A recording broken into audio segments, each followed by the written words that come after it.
Tahun lalu, militer terkuat di dunia, Amerika Serikat, mereka terpaksa memotong jadwal pelatihan tempur dasar bagi para tentaranya. Tunggu, memotong pelatihan dasar. Iya, pelatihan dasar. Dan alasannya bukan karena mereka kekurangan senjata canggih, jelas bukan karena kurangnya prajurit juga. Mereka harus memotong pelatihan karena anggaran pertahanan yang masif itu ternyata tidak cukup untuk menutupi lonjakan harga bahan bakar diesel di pasar global. Ah, ya, harga minyak.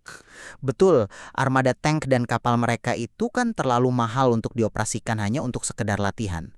Sementara itu, nah ini yang menarik, pada saat yang hampir bersamaan, armada kapal dagang Tiongkok berlayar dengan sangat mulus di Selat Hormuz. Jalur minyak yang paling rawan konflik di dunia.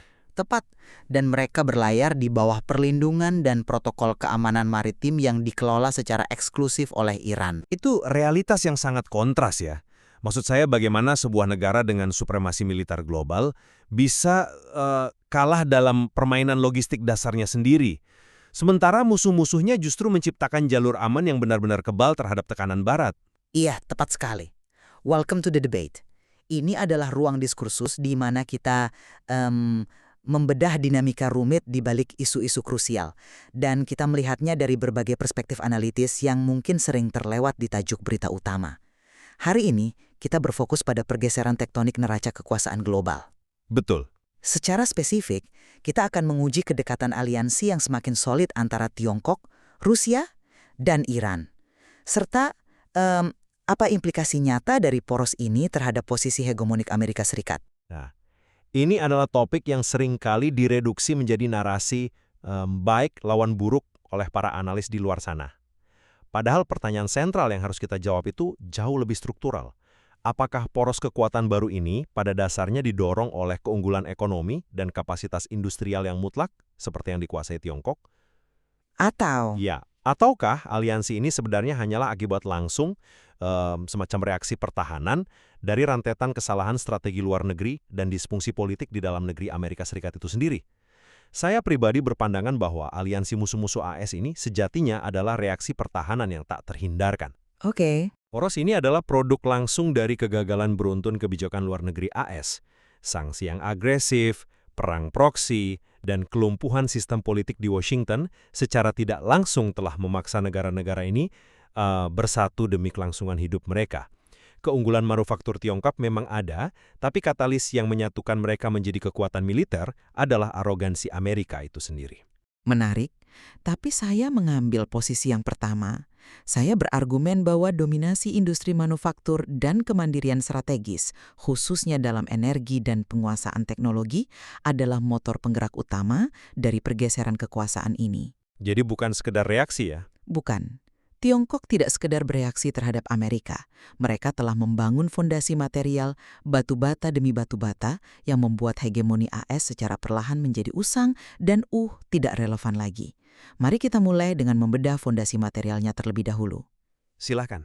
Karena bagi Anda yang mungkin berpikir bahwa ini hanya masalah kebijakan politik belaka, kita harus melihat bagaimana mesin ekonomi dunia ini bekerja sekarang. Kelemahan fundamental AS dan kekuatan poros baru ini berakar pada basis industri. Jika kita melihat ekonomi AS sejak era pasca NAFTA atau Perjanjian Perdagangan Bebas Amerika Utara, ada ironi struktural yang sangat fatal. Mereka menjadi negara perancang. Betul sekali. AS dengan bangga mereduksi dirinya menjadi sekedar negara perancang. Coba kita lihat laptop Apple. Di belakang kotaknya tertulis dengan elegan, didesain di Cupertino, California. Tapi di mana alat itu diproduksi secara massal? Dirakit di Shenzhen, Tiongkok. Iya, AS memegang desainnya, karena disitulah margin keuntungan terbesarnya berada. Itu yang membuat uang mengalir deras ke Wall Street. Namun, apa dampaknya secara real? Manufaktur fisik, logistik, rantai pasokan globalnya, semua elemen fisik yang dibutuhkan untuk membangun sesuatu secara nyata, itu telah diserahkan kepada pihak lain. Dan sekarang Tiongkok memiliki keduanya. Tepat, Tiongkok memiliki desain kelas atas dan kapasitas manufaktur massal yang tak tertandingi. Kita melihat kehancuran kapasitas ini di raksasa Amerika seperti Intel. Dan di sisi lain, Tiongkok secara pragmatis mengejar kemandirian absolut, bukan cuma dalam urusan merakit chip, tapi kemandirian energi. Mereka berinvestasi sangat masif pada panel surya dan teknologi baterai murni. Untuk lepas dari minyak global. Ya. Kenapa? Karena mereka ingin melepaskan diri dari kerentanan pasokan minyak global. Mereka tahu kalau terjadi perang, pasokan minyak di Selat Hormuz itu bisa diblokir. Dengan transisi ke energi terbarukan, mereka menciptakan supremasi struktural yang kebal dari blokade. Nah, ini adalah strategi proaktif yang sangat matang, bukan sekedar reaksi dadakan. Saya setuju soal realitas manufaktur Apple atau Intel, tapi saya harus memotong di bagian kesimpulan Anda. Mengasumsikan bahwa aliansi Tiongkok, Rusia, dan Iran ini murni karena Tiongkok punya cetak biru atau rancangan agung yang proaktif, itu mengabaikan sejarah geopolitik 10 tahun terakhir. Mengabaikan bagaimana maksud Anda? Transformasi ketiga negara ini menjadi satu blok tangguh bukan karena mereka dari awal ingin bersekutu secara militer. Mereka bersatu karena dipaksa oleh konfrontasi dan sanksi berlapis dari AS. Dipaksa? Tapi mereka punya agenda nasionalnya sendiri kan? Iya, tapi begini. Mari kita ingat kembali rasionalisasi kebijakan luar negeri Washington ketika mereka mulai mengambil postur agresif terhadap Iran. Sanksi ekonomi dijatuhkan bertubi-tubi. Narasi yang dijual kepada publik AS saat itu jelas. Hukum Iran untuk menyakiti Tiongkok. Betul. Kalau kita menekan Iran dan memblokir minyak mereka, kita juga secara strategis akan menyakiti Tiongkok, karena Tiongkok butuh minyak Iran. Pemikiran itu ternyata menjadi blunder yang fatal. Alih-alih membuat Tiongkok mundur, kebijakan sembrono AS justru tidak menyisakan opsi lain. Ancaman sanksi AS menciptakan kondisi darurat. Sebuah keharusan mutlak untuk bersuasembada. Tepat sekali. Ambil contoh Rusia. Mereka dulu sering diejek Barat sebagai stasiun pom bensin raksasa yang menyamar jadi negara. Tapi nyatanya, ketika sanksi dijatuhkan dan merek-merek Barat ditarik keluar dari Moskow, mereka bertahan. Kenapa? Karena di saat krisis global sejati, Anda tidak butuh desainer aplikasi di Cupertino. Ya, Anda butuh sumber daya. Anda butuh energi dan kapasitas industri dasar. Sanksi AS yang eksesif itulah yang secara ironis menjadi arsitek sejati dari poros ini. Itu poin yang menarik, sanksi sebagai arsitek poros. Tapi coba kita bedah mekanisme operasional dari poros ini sekarang. Tiongkok mungkin awalnya merespons sanksi, tapi cara mereka mengeksekusi strategi aliansi saat ini, itu jauh melampaui sekedar reaksi bertahan hidup. Maksudnya lewat transfer teknologi. Ya, mereka secara proaktif memperluas hegemoni lewat transfer teknologi yang sangat terkalibrasi. Laporan intelijen terbaru menunjukkan bagaimana perusahaan Tiongkok secara diam-diam menjual komponen militer ke Iran lewat negara ketiga. Tapi yang paling krusial di sini bukan sekedar jual beli senapan atau peluru, melainkan transfer apa yang disebut dual use technology atau teknologi penggunaan ganda. Ya, teknologi yang secara teknis bisa dipakai untuk sipil, tapi juga mematikan di ranah militer. Tepat. Mari kita beri contoh sederhana agar mekanismenya jelas. Katakanlah sebuah konverter tegangan listrik. Di atas kertas manifest pengiriman, ini hanyalah komponen untuk mesin pabrik sipil, sehingga luput dari pengawasan ketat sanksi internasional. Sangat cerdik. Tapi di tangan insinyur militer Iran, konverter tegangan yang sama persis ini adalah komponen esensial untuk menstabilkan sistem navigasi pada rudal presisi dan drone tempur. Tiongkok mendistribusikan semikonduktor dan sensor semacam ini secara masif. Bahkan yang lebih menakjubkan, Tiongkok memberikan Iran akses ke jaringan satelit mata-mata mereka. Yang memungkinkan pelacakan real-time. Betul. Iran jadi bisa melacak pergerakan pasukan AS secara real-time. Ini ibarat, Apple yang memberikan ekosistem iOS kepada para developer. Tapi tunggu, argumen soal ekosistem itu? Sebentar, izinkan saya menyelesaikan analoginya. Tiongkok tidak hanya menjual produk akhir berupa drone kepada sekutu mereka. Tiongkok sedang mendistribusikan sistem operasi arsitektur militer secara menyeluruh. Mereka menyediakan satelitnya, mereka mengirim microchipnya. Negara-negara seperti Iran dan Rusia tinggal membangun perangkat keras di atas sistem operasi tersebut. Membangun drone dan rudal? Iya. Dengan cara ini, Tiongkok menciptakan sekutu yang sepenuhnya otonom dari teknologi Barat. Ini adalah langkah hegemonik yang agresif dan terencana loh, bukan sekedar respons kepanikan. Analogi ekosistem iOS itu sangat brilian, saya akui itu. Tapi coba kita lihat mengapa developer, dalam hal ini Iran atau Rusia, mau mengadopsi sistem operasi militer Tiongkok itu. Anda menggambarkan transfer teknologi dual use ini sebagai langkah ekspansi hegemonik. Padahal secara historis, Tiongkok adalah negara pedagang. Benar, mereka fokus pada ekonomi. Kepentingan absolut mereka adalah ekonomi, yaitu memastikan jalur ekspor terbuka lebar. Selama puluhan tahun, Beijing secara aktif menghindari aliansi militer yang kaku, karena itu membebani ekonomi mereka. Lalu kenapa sekarang mereka mendanai? Mereka secara ekonomi. Coba tempatkan diri Anda di posisi para pembuat kebijakan di Beijing. Ketika AS menggunakan dominasi dolar dan sanksi untuk melumpuhkan ekonomi mitra-mitra dagang Tiongkok, narasi Washington kan jelas. Hukum Iran, tekan Rusia, dan Tiongkok akan melemah. Memang itu strateginya. Tapi ketika AS menekan begitu keras, negara-negara yang tadinya hanya ingin sekedar menjadi rekan bisnis ekspor-impor, ini terpaksa berintegrasi secara militer. Tiongkok memberikan akses satelit dan sensor dual use kepada Iran karena perhitungan yang sangat dingin. Jika rezim di Iran runtuh oleh tekanan proksi Amerika, Tiongkok tahu mereka akan diisolasi. Menjadi target berikutnya. Ketat. Mereka sadar akan menjadi target berikutnya. Jadi ini adalah naluri pertahanan dasar. Hegemoni AS melalui kebijakan sanksinya yang tidak proporsional justru telah menciptakan monster aliansi Eurasia yang paling ditakuti oleh Washington. Oke, saya melihat dari mana Anda menarik kesimpulan itu. Tapi saya tidak setuju kalau kita hanya fokus pada kegagalan sanksi AS. Kebuntuan sesungguhnya yang menggeser neraca kekuasaan global saat ini adalah keruntuhan absolut dari kapasitas logistik militer Amerika Serikat itu sendiri. Maksud Anda kapasitas produksi domestik mereka? Iya, Anda menyebut Iran terpaksa mandiri karena sanksi, dan memang benar. Berkat komponen dari Tiongkok, Iran sekarang bisa memproduksi drone Shahed secara massal dan murah. Tapi coba bandingkan situasi itu dengan realitas industri pertahanan Amerika saat ini.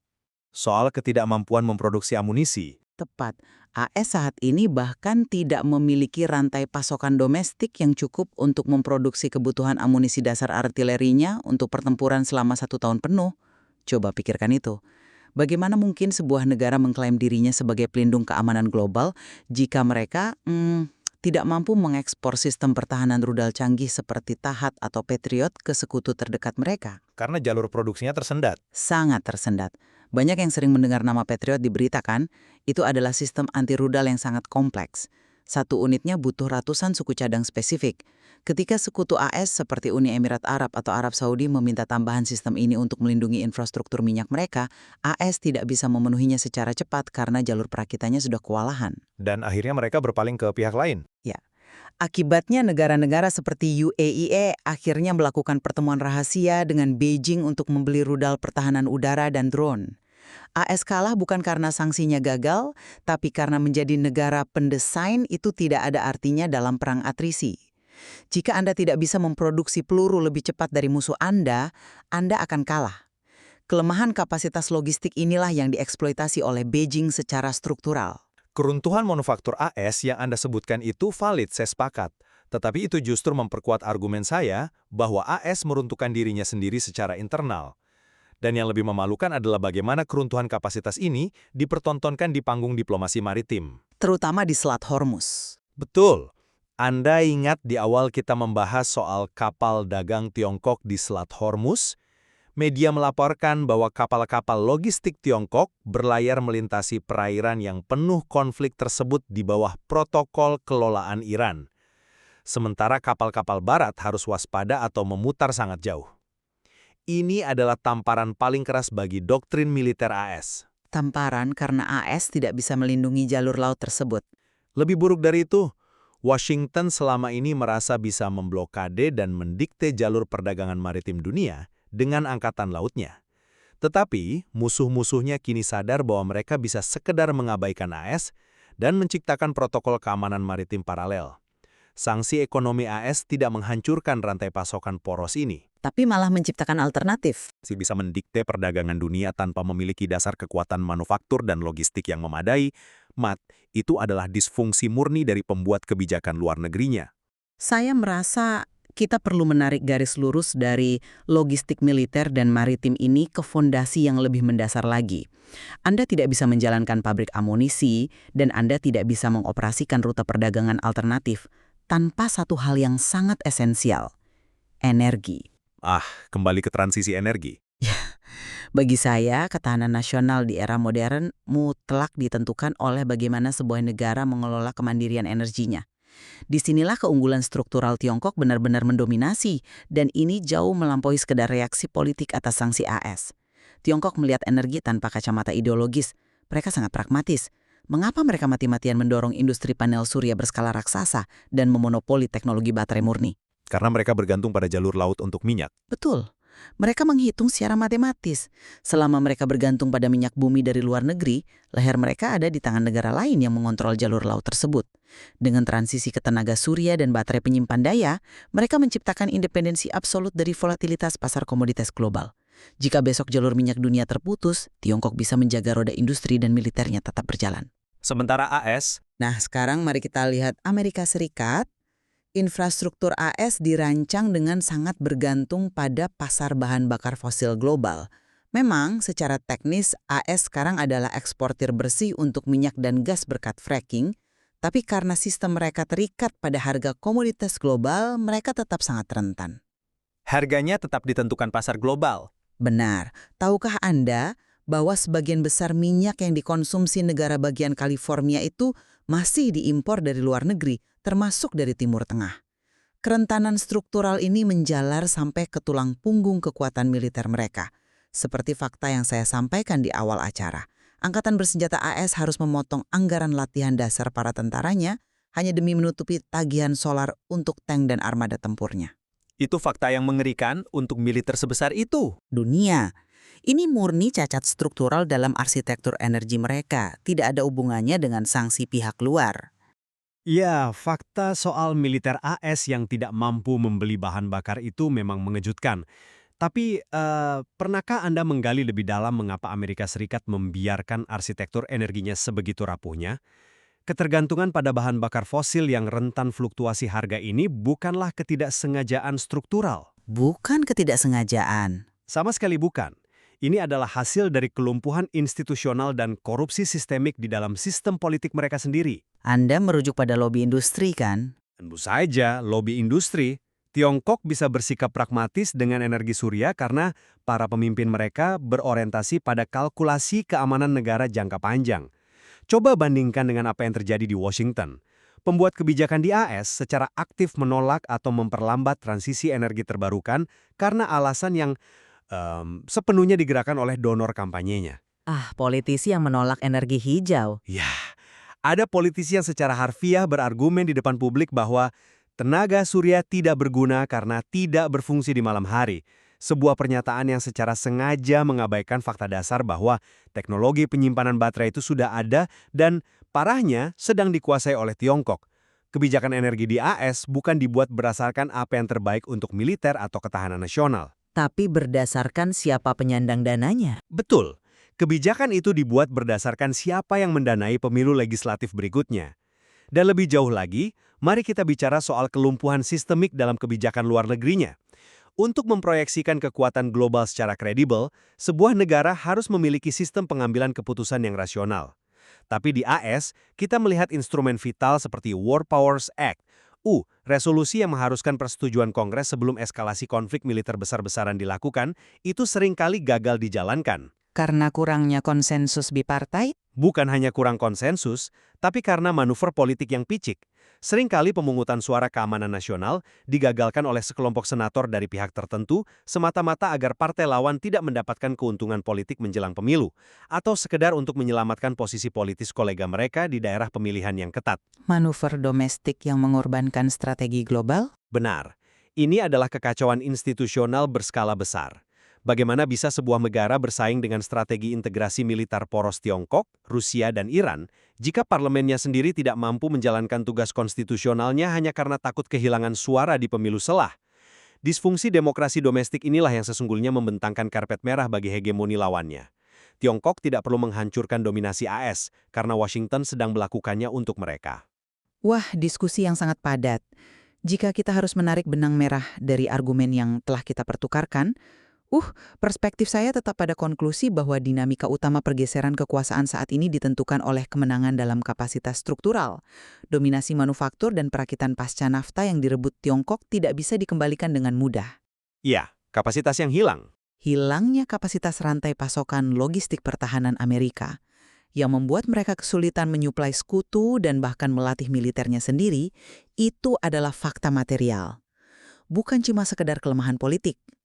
Ditambah dengan strategi energi tanpa dogma yang memungkinkan kemandirian absolut, Tiongkok telah membangun arsitektur ekonomi dan militer baru yang secara empiris dan matematis memang lebih unggul.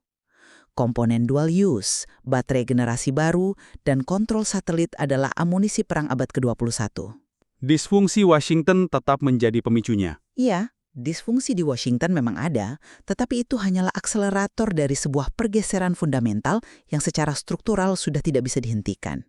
Dan saya akan menutup dengan menekankan bahwa fondasi material yang Anda sebutkan itu tidak akan mewujud secepat ini.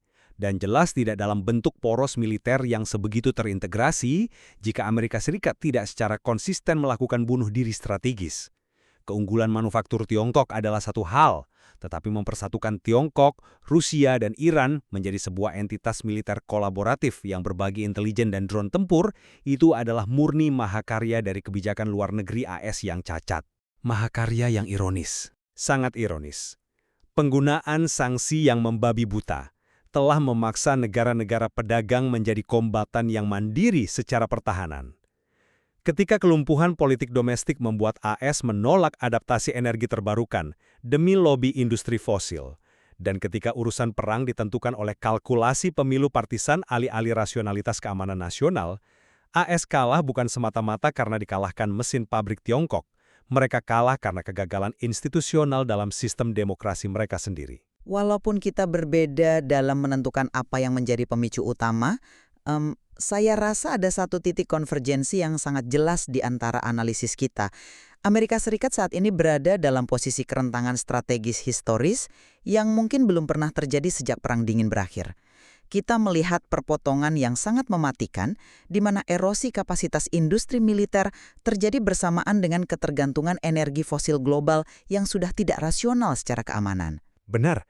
Ketika angkatan bersenjata terbesar di planet ini harus mengurangi jadwal latihan tempurnya karena tidak mampu membayar bahan bakar diesel, sementara di saat yang bersamaan, para elit legislatifnya dengan sengaja menghambat inovasi teknologi energi baru demi mengamankan pendanaan lobi politik, itu adalah lampu merah yang paling terang bagi masa depan hegemoni mereka. Memahami kompleksitas kompetisi global ini mensyaratkan kita untuk tidak hanya terpaku pada apa yang tampak di permukaan.